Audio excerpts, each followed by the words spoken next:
¿Qué sería? Ah, sí. La mentira de los juegos inmersivos. Jugué por primera vez y con un amigo a Battlefield 1942.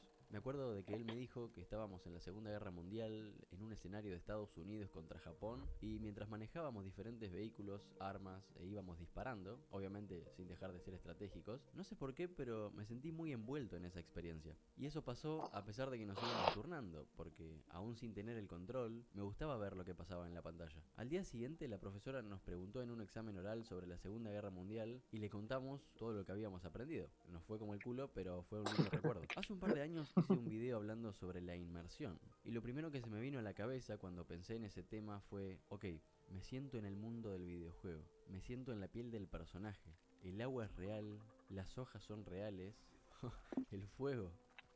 Ah, no, esa es mi computadora. En ese video hablé sobre gráficos fotorrealistas, luz volumétrica, diseño de arte y otros factores, pero que solo aportaban más a la parte visual que a otra cosa. No sé si se habrán dado cuenta, pero es muy habitual ver videos con títulos como los juegos más inmersivos de la historia, o tal juego es extremadamente inmersivo, o Metro Exodus y el poder de la inmersión. Y ¿saben algo? A veces esto puede ser un problema. ¿Qué significa verdaderamente inmersión? Porque muchas empresas cuando nos dicen esto, nos están queriendo vender esa idea de que para que un juego logre atraparnos, tiene que cumplir con requisitos que parecieran ser solamente visuales. Vamos a Ujú. considerar la definición según la Real Academia Española. Dice, acción de introducir o introducirse algo en un fluido. Ok, vamos a descartar la definición de la Real Academia Española. Silent Hill fue un título bastante efectivo en cuanto al terror. Está Más allá medio de la raro, historia y ¿no? la jugabilidad, el detalle de Es- que el jugador no pueda ver más allá de la niebla era un recurso muy útil porque hasta el día de hoy sigue funcionando. Ese Ujú. juego, junto a otros más, me hicieron ir construyendo una idea muy básica de lo que la inmersión realmente... Para mí o sea, yo el juego de Dead Space sí lo sentí bastante inmersivo, no sé. O sea, sí me metí mucho en el juego, en el personaje y todo. Y no sé, muy bueno. significaba. Pero un día conocí un juego cuya inmersión se logró más por su manera de narrar los hechos que por su estética visual, y no me pude resistir a ponerle una reseña positiva. Desde el primer momento en Half-Life, cuando Gordon viaja en tranvía, ves qué es lo que está pasando en ese mundo desde la perspectiva del protagonista. Una voz Half-Life. femenina suena por un parlante dándote la bienvenida, al mismo tiempo que te advierte sobre las medidas de seguridad. Pero estar ahí adentro y ver todo ese recorrido era algo a lo que yo no estaba acostumbrado. O sea, nadie me había dado a Ujú. conocer una historia de la manera en que Valve lo hizo. Obviamente, no pienso que una cinemática o textos largos sean malos recursos, pero en Half-Life estabas ahí, en ese mundo, escuchando conversaciones y viendo todo lo que pasaba a través de los ojos de Gordon Freeman. Los científicos te preguntaban cómo estabas cuando te veían. No me moleste ahora. Todos los objetos a los que le pegabas con una palanca se rompían y algunos problemas requerían hacer flotar cajas en el agua para resolverlos. Todo eso me llevó a pensar que hay tres términos clave relacionados con la forma de hacerte sentir inmerso: espacio, narrativa y concentración. Con el espacio me refiero a la manera en que los desarrolladores crean la atmósfera a partir del diseño del mundo. Con esto me gusta pensar no solo en avances gráficos, por ejemplo, Ujú. sino en el diseño de arte y el del sonido.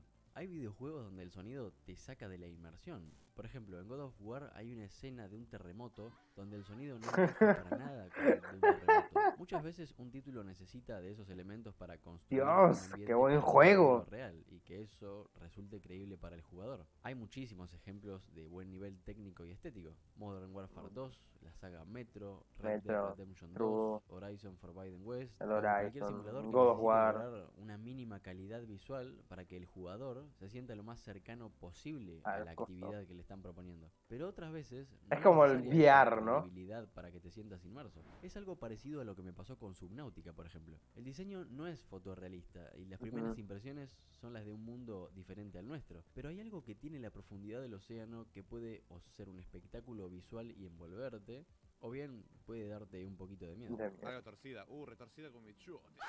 No estoy seguro de cuál sea el motivo, pero todas esas actividades fuera de poner un personaje con los pies en la tierra siempre aportan algo de eso, ¿no? Por ejemplo, Absu te lleva debajo del agua con un diseño de arte que lo hace hipnótico, Starfield te permite explorar un universo masivo y Train Simulator es un videojuego. Pero el diseño de ese mundo no siempre se trata de elementos inertes, obviamente. Es común encontrar dos o más personajes teniendo conversaciones y contando sus propias historias. Eso hace que el mundo se sienta más vivo. En Hitman, esas conversaciones incluso incluso pueden serte de ayuda para saber a dónde va a ir tu próxima víctima y poder planificar tu asesinato de la manera más inteligente. Por ejemplo, camuflándote de fotógrafo. Digan whisky. Uy. Siempre me pareció importante no Qué solo buen contar una juego historia el de Hitman. calidad, sino que la manera de hacerlo De cómo también la sea buena. cuentan. Sí. Y acá entra la inmersión debido a la narrativa. Como cada jugador es La diferente, forma de cómo la obviamente no todos cuentan. van a conectar con narrativas similares, pero sí puedo hablarles desde mi punto de vista, obviamente. Spec Ops The Line es un shooter en tercera persona que se diferenció bastante de lo estándar en la época en que salió, o al menos de la concepción que yo tenía de lo que era un juego de disparos. En resumen, en Dubái hubo una tormenta de arena tremenda y muchas personas no pudieron evacuar. El escuadrón estadounidense llamado Escuadrón 33, comandado por el coronel Conrad, fue a rescatar a supervivientes a esa ciudad, y cuando las tormentas empeoraron se les pidió que abandonaran la misión. Conrad desobedeció y se quedó ayudando a las personas, pero no se supo más nada de ellos. 6 meses después, Estados Unidos recibe una señal de auxilio en la que se escucha a Conrad, por lo que deciden empezar una misión de rescate y enviar a un escuadrón formado por el teniente Adams, el sargento Lugo y el capitán Martin Walker, del cual tomás el papel. Sin embargo, cuando llegan a Dubái, aparecen supervivientes que se ponen en su contra, por lo que ellos no tienen otra alternativa que empezar un tiroteo, a pesar de que no entiendan por qué las personas que venían a rescatar ahora los atacan. La cuestión es que en un momento llegás a este sitio donde te impulsan a usar un arma potentísima de fósforo blanco contra un grupo de soldados enemigos. Igual usar esa arma es la única manera de sobrevivir a toda la ola de gente que se aproxima. Una vez que masacrás a toda esa gente, bajás y tenés que caminar entre ellos y solo podés ver lo que hiciste. A lo que quiero llegar es que inmediatamente después pasa esto. ¿Por qué? Tú te lo has buscado. Estábamos ayudando.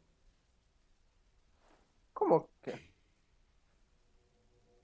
Oh, no.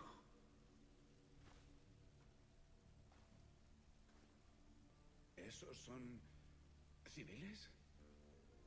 ¿Los del Hotel de la Tormenta? No, no, no. Esos no pueden ser los civiles secuestrados. No es posible. Este momento es tremendo, te hace Oh. reflexionar sobre lo horrible de la guerra, y no es eso lo más fuerte. El hecho de saber que fuiste vos mismo quien mató a toda esa gente inocente y de una manera tan devastadora, me impactó tanto que hizo sentirme parte de las acciones de Walker y en cierto punto lo suficientemente culpable para llevarme las manos a la cabeza.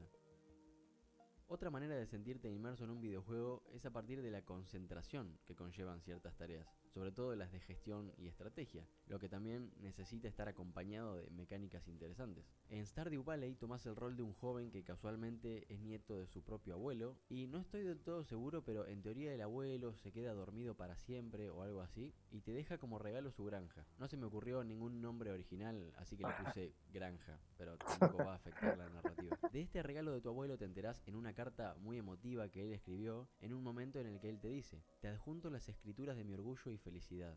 La granja. La cuestión es que vas a Stardew Valley, lugar donde queda esa herencia, para administrar todo el campo que te pertenece. Este juego tiene mecánicas que son muy simples, pero que me resultaron tan adictivas que a veces me olvidaba de que estaba en mi habitación. Y fíjense cómo, aún con un estilo gráfico tan minimalista, todo lo que conlleva administrar, gestionar y tomar diferentes estrategias, ya sea en un videojuego táctico o en la granja, hace que te mantengas conectado con el juego a medida que vas progresando. Cualquier título puede ser inmersivo o no para un jugador, porque todos somos diferentes y nos atrapan cosas distintas. Pero sí es cierto que hay cosas que compartimos en común y son aquellas que nos sacan de la experiencia. Nunca fui muy fanático de la saga Far Cry, pero las primeras entregas me parecieron demasiado buenas. Mucha gente ya sabe que mi trabajo está vinculado al 3D, modelado, shading y estas áreas hizo que algunos detalles, como la propagación del fuego en el segundo título, me llamaran tanto la atención que hicieron que el mundo se sintiera creíble. Incluso le di un espacio en el video del fuego. Pero a medida que iban saliendo el resto de las entregas, en algún momento se perdió ese cariño al detalle. Cuando vas llevando al líder de una secta a un helicóptero en Far Cry 5, podés sentir que sos vos el que lo está haciendo. Una vez que estás en el helicóptero, con movimientos de cámara, animaciones faciales y todo lo que ocurre ahí adentro desde tu perspectiva, los desarrolladores quieren conseguir que te sientas inmerso. Perfecto. Pero hay varios momentos donde pasan cosas como esta.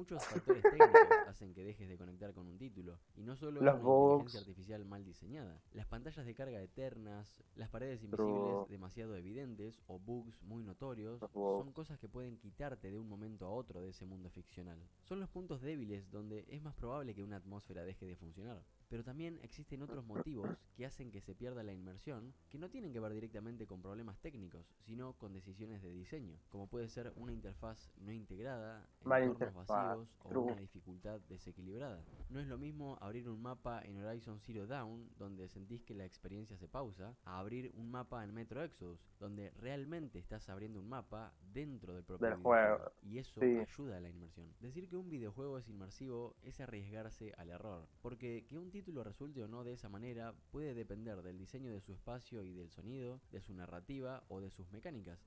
Pero más aún depende del jugador, porque a mí no me va a generar el mismo efecto un juego que a una persona que tenga gustos, pensamientos y personalidades distintas. Quería preguntarles cuáles fueron aquellos juegos más inmersivos que jugaron, activo déjenlo pa. en un comentario ¿Qué y onda? también acá les Ok. mando una... Ay, es que en los juegos inmersivos, no sé, bueno, en mi caso sí me llego a tomar mucho o sea, por ejemplo, es que no sé, hay muchos juegos en los que sí entro mucho, como así como los de Last of Us que salieron, sí entré mucho en la historia y todo, pero no siempre estoy tan atento, la verdad, no sé. Aparte de que siempre me ocurren cosas muy random en algún juego.